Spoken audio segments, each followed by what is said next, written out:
Hello guys. तो मेरी video पे आपका स्वागत है। एंड मैं आपको एक बात बता दूं कि मेरी तबीयत बहुत ख़राब थी, इसलिए वीडियो आने में थोड़ी लेट हुई। और मैंने सारी इमेजेस नहीं बनाई, कुछ इमेजेस प्रिंटर से ली हुई है। और सच में मेरी तबीयत बहुत ख़राब है। मतलब इतने दिनों से मेरी तबीयत काफ़ी ज़्यादा ख़राब थी, मुझे सर्दी खांसी बुखार सब था। और अभी भी मेरी तबीयत ठीक नहीं हुई है। मतलब मुझे सर्दी है, तो मतलब सर्दी बहुत ज़्यादा, नाक में दर्द है, गले में दर्द है। तो प्लीज़ अगर मेरी आवाज़ डिफरेंट आए तो इसे इग्नोर करना, ओके। तो मैंने बहुत टाइम से वीडियो नहीं डाली थी, इसलिए मैं ऐसे डाल रही हूँ। ये विलन्स लव नॉवल के आगे के पार्ट्स है, मतलब आगे का पार्ट है, ठीक है। तो ये पार्ट 2 है। और अगर आपने पार्ट 1 और पार्ट 0 नहीं देखा तो प्लीज़ जाकर देख लें। तो हम लोग ज़्यादा देरी ना करते हुए इस वीडियो को शुरू करते हैं, ओके। तो हमारी वीडियो की शुरुआत होती है और हमें हमारा जियांग हन दिखाया जाता है, योंग हन का छोटा भाई, जो कि मॉडलिंग कर रहा था। मॉडलिंग कर ही रहा था कि तभी उसका मैनेजर जैक, जो कि उसका फ्रेंड भी है, वो आता है और ये बात कहता है, तुम क्या पागल हो गए? क्या तुम्हें अपनी मॉम और अपने बड़े भाई की बिल्कुल भी फिक्र नहीं है? तुम्हें पता भी है कि तुम्हारा बड़ा भाई जो है उसे संज्ञान उठा के लेकर चला गया है, पता नहीं वो उसके साथ क्या कर रहा होगा, और तुम्हारी मम्मा वहाँ पर अकेली है। तुम तुम सच में एक बहुत ही ज़्यादा बेशरम पर्सन हो। देन हमारा जंगन बोलता है, क्या तुम पागल हो? तुम बिना मतलब के कुछ भी बोले जा रहे हो। हाँ, मुझे नहीं फ़र्क पड़ता है कि वो लोग क्या करते हैं। तो क्या तुम्हें पता भी है कि मेरी फैमिली मुझसे मेरे साथ कैसा बिहेव करती थी? वो मुझे बिल्कुल पसंद नहीं करती।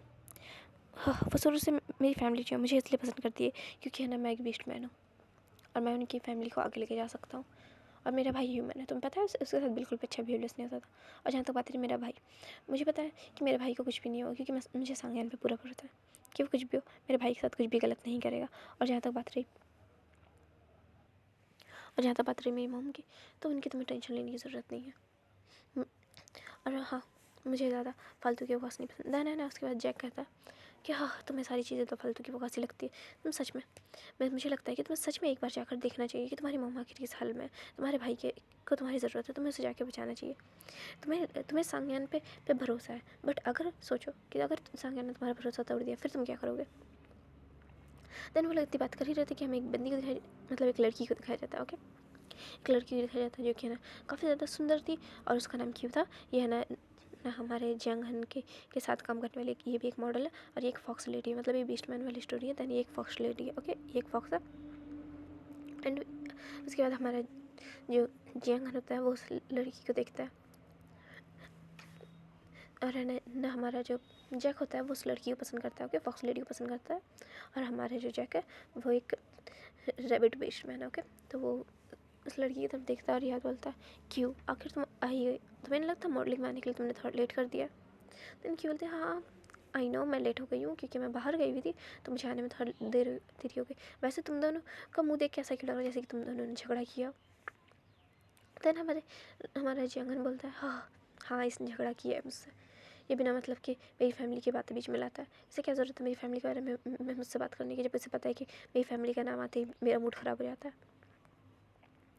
देन उसके बाद हमारा जो जैक होता है बोलता है, क्या मूड ख़राब हो जाता है? क्या मतलब है? तुम्हें ज़रा सा भी शर्म आती है? तुम अपने भाई, अपनी मॉम को, उनको ऐसे ही छोड़ गए, तुम्हारे पापा की डेथ हो गई, तुम्हारी मॉम किस हालत में होगी, तुम्हें जाके एक बार उनसे मिलना चाहिए। देन उसके बाद हमारा सीन शिफ्ट होता है और हमें दिखाया जाता है कि वो तीनों बार में आए हैं ड्रिंक करने के लिए। देन उसके बाद की हुई बदलती है, ओके फाइन। तो है ना तुम दोनों झगड़ा करना बंद करो, यहाँ पर भी आके झगड़ा ही कर रहे हो बच्चों की तरह, और तुम लोग बच्चे नहीं हो, ओके। और हाँ, वो याद बोलती, और हाँ जैक, तुम है ना हर वक्त है ना ऐसा हमारे जंगन को कुछ भी बोलना बंद कर, तुम हर वक्त उसे कुछ ना कुछ बोलते रहते हो। देन है ना उसके बाद जैक बोलता, ओके, और तुम बोल रही हो तो मैं ऐसे कुछ भी नहीं बोलूँगा, बट फिर भी इसे अपनी फैमिली के बारे में भी एक बार सोचना चाहिए। देन उसके बाद ये बोलते हैं, ओके अगर वो नहीं सोच रहा तो कोई बात नहीं ना, उसकी फैमिली है, वो खुद समझ लेगा।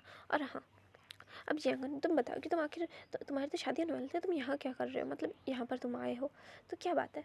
तुम है ना चाइना से जापान आ गए, तुम्हारी तो अगले हफ्ते शादी है, इतनी जल्दी तुम वापस कैसे जाओगे? तुम मॉडलिंग का तो भी बहुत सारा काम बाकी है, और तुम मुझे भी कुछ बताओ, तुम आखिर यहाँ पर आए क्यों? देन हमारा यंगन जो था वो याद बोलेगा कि अगर मैं बोलता है कि है ना, अगर मैं तुम्हें समझाने की भी कोशिश हो तो तुम लोगों को समझ में नहीं आएगा, ये बहुत लंबी कहानी है।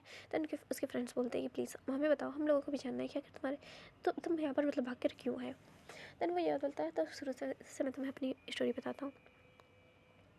देन उसके बाद वो शुरू से अपनी स्टोरी बताता है कि एक बार बहुत तेज़ तूफान आने वाला था, बर्फ़बारी हो रही थी, क्रिसमस का महीना था, और मेरे बाजू में एक लड़का खड़ा था जो कि बहुत देर से मुझे घूरे जा रहा था। मैं बस का इंतज़ार कर रहा था ताकि मैं मैंने जिस यूनिवर्सिटी में मैं एडमिशन लिया मैं उस यूनिवर्सिटी में जा सकूँ। तभी है ना वो लड़का अचानक से मेरे काफ़ी पास आ गया और मुझे जस्ट किस करने ही वाला था कि उसका छोटा भाई आके उसे पकड़ लिया, उसके छोटे भाई ने। और जो मतलब यहाँ पर जिस लड़के की बात हो रही जो हमारे जीवन को किस करने वाला था वो हमारा संज्ञान था और हमारे शिवजिन ने आकर उसे रोक लिया था।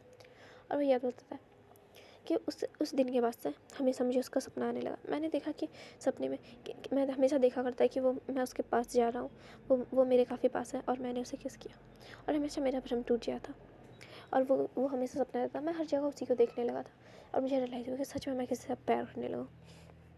देन उसके बाद अचानक से मेरी उससे टक्कर होती है। मैंने उसे देखा कि वो एक क्यूट सा बंदा जो कि हमेशा पढ़ाई में ध्यान देता था और मैं जिसे पढ़ाई करना बिल्कुल पसंद नहीं, वो स्पोर्ट्स में ध्यान देता। बट हमेशा मैं हमेशा उसकी वजह से स्पोर्ट्स को अपने छोड़ के स्टडी में ध्यान देता। वो जहाँ कहीं पे भी जाता मैं वहीं पे पहुँच जाता। इनफैक्ट मैंने उसके भाई से भी दोस्ती की और मुझे अचानक से पता चलता है कि है ना हमारे जैसा गया ना वो है ना यूनिवर्सिटी छोड़ के जा चुका है। तो मैंने उसके भाई से पूछा क्या वो यूनिवर्सिटी छोड़ के चला गया। देन उसके बाद है ना शिव जी ने कहा हाँ वैसे तो चला गया, पर तुम उसके बारे में इतना क्यों पूछ रहे हो? क्या जैसे बाकी लोग मेरे भाई पे फिदा है ये बात सोच के कि वो एक बिस्ट मैन है, क्या तुम भी ऐसा ही कुछ सोचते हो? तो हमारा जगन कहता वो सब बात छोड़ो, हम लोग फ्रेंड्स हैं, बताओ ना कि आखिर सांगन कहाँ है?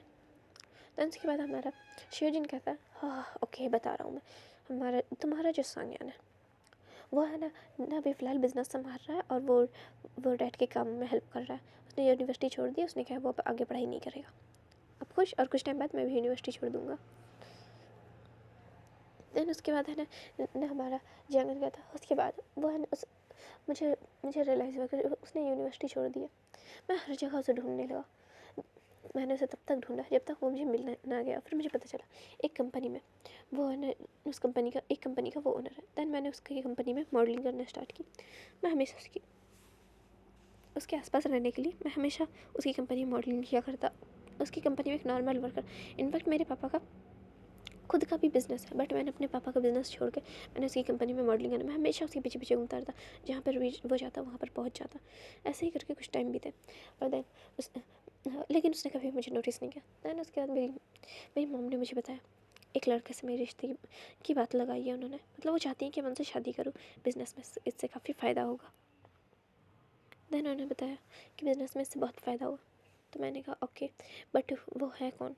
तो मेरी मॉम ने बताया कि वो शिव फैमिली का बड़ा बेटा। और जहाँ तक मुझे पता है सांगन जो शिव फैमिली का बड़ा बेटा है, but in reality Shiv family का बड़ा बेटा शिवजी ने। सांगन जो है वो उसकी मॉम के एक्स का बेटा है। मतलब उसकी मॉम अपने एक्स से काफ़ी ज़्यादा प्यार करती थी। दैन पहला बेटा जो उसके एक्स का है। ओके, तो इसलिए और उसकी मॉम का एक्स जो था वो एक ह्यूमन था। तो है ना इसलिए सांगन जो वो एक ह्यूमन है। और मुझे ये बात नहीं पता थी कि मेरी शादी जो है वो शिवजिन से होने वाली है।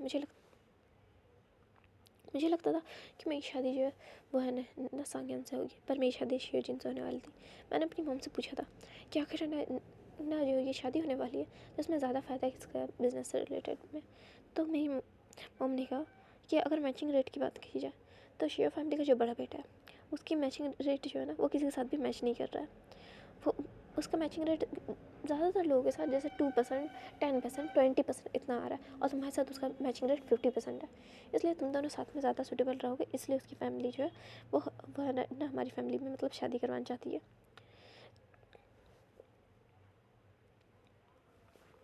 तो इसलिए वो हमारी फैमिली में शादी करवाना चाहती है। तो मैंने कहा ओह, तो मुझे समझ में आया कि ना अगर मैंने मतलब शादी से मना किया तो हमारे थोड़ा बहुत बिजनेस में लॉस ही होगा। बट अगर जहाँ तक बात की जाए सांगन की तो उसके मैचिंग रेट, फिर मैंने अपनी मॉम से पूछा ह्यूमन के मैचिंग रेट नहीं होता तो उसका क्यों है? मेरी मॉम ने कहा कि है ना शेयर फैमिली का बड़ा बेटा जो है वो एक लायन बीस्ट मैंने क्या, ये बात मैं नहीं पता। तो मुझे ऐसा लगा शायद मैंने ही नहीं पहचाना होगा कि हमारा जो सांगन है वो एक बीस्ट मैन है। पर उसके भाई ने तो कहा वो ह्यूमन है। तो उसके बाद उसकी मॉम ने कहा इन रियलिटी वो जो है वो है ना हमेशा मतलब उसकी फैमिली जो है वो बीस्ट मैन इस बात को छुपाती है क्योंकि वो अगर बीस्ट मैन है ना तो वो एक लॉयन बीस्ट मैन जो कि काफ़ी रेयर है तो उसकी जान पे खतरा आ सकता है। तो मुझे लगा ओह ऐसा ही होगा। देन मैं उसे हमेशा बुलाने लगा जब भी वो किसी भी चीज़ के लिए मेरी बात नहीं मानता था, दैन मैं उसे बोलता था मैं शादी नहीं करूँगा। और मुझे नहीं पता था कि वो सिर्फ और सिर्फ अपने भाई की वजह से आ रहा है, और मुझे लगता था वो मुझसे प्यार करता है और वो चाहता है कि हमारी शादी हो, इसलिए वो आता है। दैन एक बार मैंने उसे बुलाया, मैं उसके काफ़ी पास गया और वो मुझसे पूछ रहा था, क्या हुआ है तुम्हें जियांगन, तुम ठीक नहीं लग रहे। दैन मैं झटके से आ गया और मैंने उसे किस किया। उसके बाद मुझे रियलाइज़ हुआ कि वो ऑलरेडी किसी और से मार खा चुका है।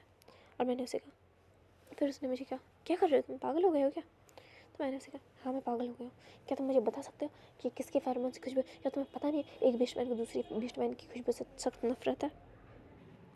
दैन उसके बाद है ना मैंने उसे कहा, क्यों तुम ऐसे कर रहे हो, क्या तुम्हें किसी और ने मार किया, अगर तुम्हें किसी और ने मार किया तो मुझसे शादी क्यों करना चाहते हो। दैन उसके बाद संज्ञा ने कहा, व्हाट, तुम कहने क्या चाहते हो, हमारी शादी नहीं होने वाली। व्हाट, क्या हमारी शादी नहीं होगी, तो किसकी शादी होगी।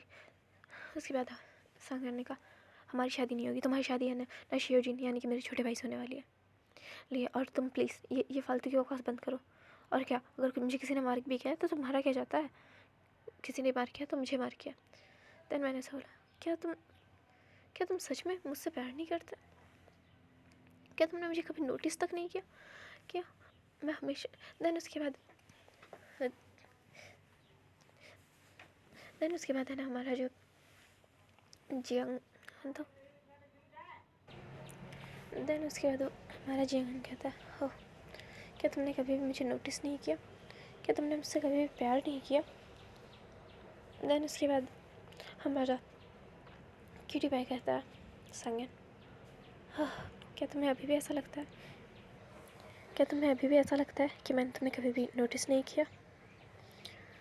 पर उसके बाद हमारा जियांग कहता है, क्या तुमने कभी भी मुझसे प्यार किया था।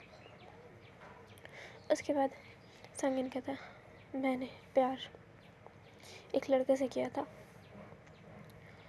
वो लड़का जो कि मुझे हमेशा प्यार करता था, जो मैं जहाँ जाता वहीं चला आता।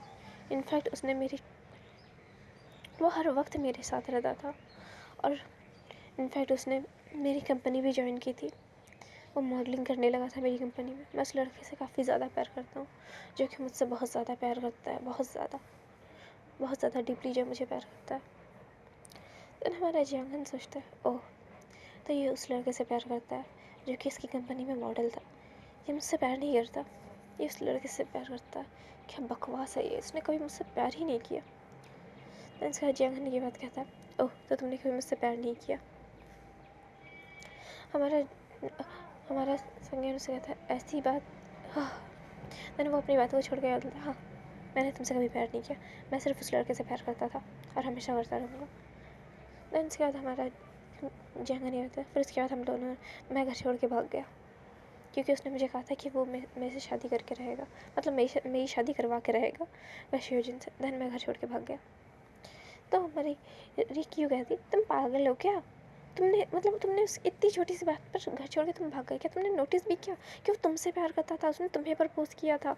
यार तुम कितने बड़े गधे हो, मतलब उसने उस वक्त ही तुम्हें कह दिया कि वो उस लड़के से प्यार करता था। तुमने साफ साफ बताया कि वो लड़के तुम थे जो कि हमेशा उसके पीछे पीछे घूमते थे, उससे इतना ज़्यादा प्यार करते थे, हर वक्त उससे ज़्यादा। इनफैक्ट तुमने उसकी कंपनी मॉडलिंग की, सारी बातें जब तुम पर आके ख़त्म करी, तुम कैसे कह सकते हो कि हाँ सच में तुम बहुत बड़े पागल हो, वो तुमसे प्यार करता है। और उसके बाद चेक करता है, हाँ सच में ये गधा है, अगर इसकी जगह मैं होता तो मैं तो उसे उसी वक्त गले से लगा लेता। देन उसके बाद है ना हमारा सीन शिफ्ट होता है और हमें सांग्यान को दिखाया जाता है, जो कि एक बार में बैठा हुआ था, ड्रिंक कर रहा था और सोच रहा था, मैंने है ना योंगहन से कह तो दिया कि मैं जियांगहन को ढूंढ लूँगा, पर मैं कहाँ ढूंढूँ उसे। मुझे इतना पता है कि वो जापान में, पर जापान में वो कहाँ है। तभी से एक कॉल आता है और सीन शिफ्ट होता है, हमें दिखाया जाता है कि हमारे जियांगहन है, सॉरी हमारे जो सांग्यान है, हमारा क्यूटी पे वो किसी से बात कर रहा है कॉल पर। और वो क्या बात करता है, ओके तो मैं पहुंच गया हूँ, तो तुमने जैसा कि कहा था कि जियांगन वो यहाँ पर है, मैं उस बार में पहुंच गया हूँ यहाँ पर, तुमने जियांगन को देखा। देन हमें उसके बाद सीन हमारा फिर से शिफ्ट होता है, हमें दिखाया जाता है हमारा क्यूटी पे है सांग्यान, जो कि एक सोफे पे बैठा हुआ था और घूर के किसी को देख रहा था और थोड़े गुस्से में देख रहा था। और हमें हमारी नज़र पड़ती है वो हमारा और कोई नहीं, हमारा जियांगन था, जो कि काफ़ी ज़्यादा नशे में था, काफ़ी ज़्यादा क्यूट सेक्सी, काफ़ी ज़्यादा हॉट लग रहा था। और है ना अपनी प्यार भरी निगाहों से हमारे सांगन को देख रहा था, और सांगन तो ये मुझे ऐसे कि देख रहा है। देन हमारे जियांगन के मन में, हमारे जियांगन को याद आता है कि कैसे उसके फ्रेंड्स ने उसे कहा था कि ना वो तुमसे बहुत ज़्यादा प्यार करता है। और ये बात उसके बाद जियांगन अपने मन में याद करता है, आई लव यू संगयन, मैं हमेशा तुमसे प्यार करता रहूँगा, अतीत में हो या भविष्य में, मैं हमेशा तुम्हारा ही बन के रहूँगा। आई एम सॉरी अगर आपको वॉइस में मतलब फिर प्रॉब्लम हो रही है, आपको भी बाजू से मतलब थोड़ा साउंड की आवाज़ आ रही होगी, ये सच है। मैं मतलब मैं जहाँ पर वीडियो शूट कर रही हूँ वहाँ पर ये आवाज़ आ रही है। ओके, तो ये वीडियो हम लोग यहीं पे ख़त्म करते हैं, और इस बाजू से आने वाली आवाज़ को इग्नोर करना। सच है, मतलब हमारे जो बाजू वाले घर के लोग हैं ना, वो लोग अभी मार्शल से पानी भर रहा है, और इससे मुझे बहुत दिक्कत हो रही है क्योंकि उनका पानी भर गया, उन्हें बंद नहीं किया जा रहा। अच्छा ठीक है, तो वीडियो कैसी लगी कमेंट ज़रूर करना, और मेरी तबीयत बहुत ज़्यादा ख़राब है, नेक्स्ट वीडियो आने में लेट हो सकता है, तो प्लीज़ टेंशन मत लेना आप लोग। और थैंक यू सो मच, आप लोगों ने 16 सब्सक्राइबर कंप्लीट करवा दिया, मतलब 16 सब्सक्राइबर मेरे हो गए। मुझे लगा था कि मैं मतलब बेकार में ही वीडियो डाल रही हूँ, मतलब मेरी वीडियो पर मतलब मैं वीडियोस डाल रही हूँ। और थैंक यू सो मच।